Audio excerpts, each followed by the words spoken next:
After urine is made in the nephron, it drains into the collecting duct, which goes down to the renal pelvis. From the renal pelvis, it drains into the ureters. The ureters drain into the urinary bladder, which is a fairly smooth, collapsible muscular sac. It temporarily stores urine. It's got fairly thick walls that have smooth muscle around them. It can expand fairly significantly without really increasing the internal pressure because of the way that the cells are made in the epithelium of the bladder. So it can collapse down to a really small size, or it can increase to a larger size. From the urinary bladder, there is an internal urethral sphincter, which is a muscle wall right at the exit to the urinary bladder.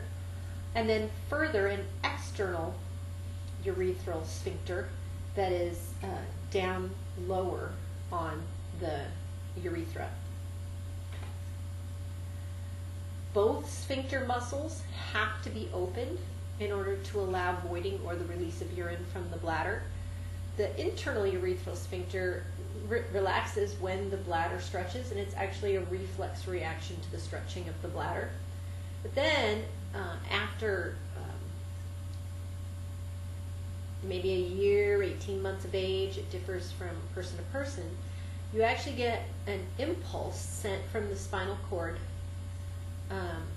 that will actually allow a voluntary override, might be a way to put it. So you can think, oh, I need to pee, and your internal urethral sphincter will relax. But you can think, okay, I'm sitting in a job interview or I'm in the middle of a test, I can't pee right now, and voluntarily keep your external urethral sphincter from relaxing. Or you can go into the bathroom, sit on the pot, and voluntarily relax the external urethral sphincter. So that control over the external urethral sphincter is something that most of us have after a couple of years of age. So where is all this fluid that's in your body? Well, it's really distributed either intracellularly, which means inside cells, or extracellularly, which means outside cells.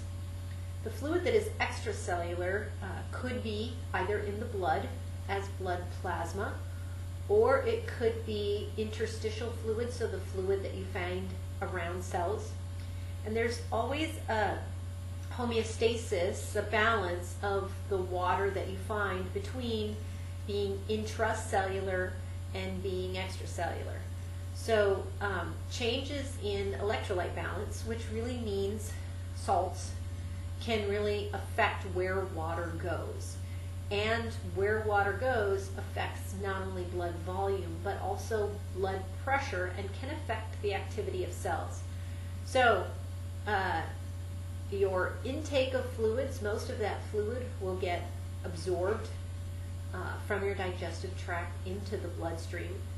From the bloodstream, it can redistribute into cells or around cells. That fluid can be redistributed from the cells via lymph or picked up again by the bloodstream. And really, how much salt you have, for example, in your blood will determine how many electrolytes are there. The electrolyte balance will determine whether the water goes and stays in the bloodstream, which might increase your blood pressure because you have more water there, or it might go around the cells, and if you have too much fluid around the cells, you might end up with edema. Edema would be because you're not picking up enough of the fluid in the lymph or the bloodstream. So you can always think about that water balance of within your body, that water has to be distributed just among those compartments. So how does the water come in? Most of it comes in terms of what you drink. And for an average person, if we're just saying 2.5 liters a day is kind of the input and output of water. Say you drink 1.6 liters in food. There's water in the food that you eat. Some of it has more water than others, but in general you'd get about 700 milliliters from food. You can also get metabolic water. Remember the dehydration synthesis reactions? So when you do those reactions, you're taking water out of a molecule and now it's available to the body. So those are inputs. What are the outputs? Well, most of it is probably urine. Some of it is in sweat, so you would lose more water in sweat if you're in a hot, dry climate.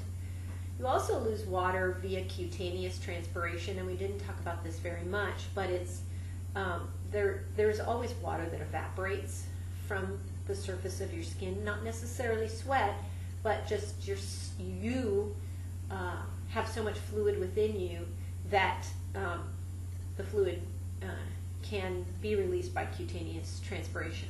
Also, if you remember, when you breathe in, you warm and moisten the air.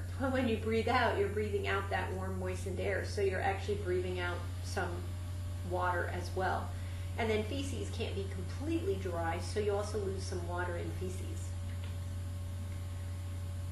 If you drink way too much water, you will generally end up producing a lot of urine, and it'll be a fairly dilute urine.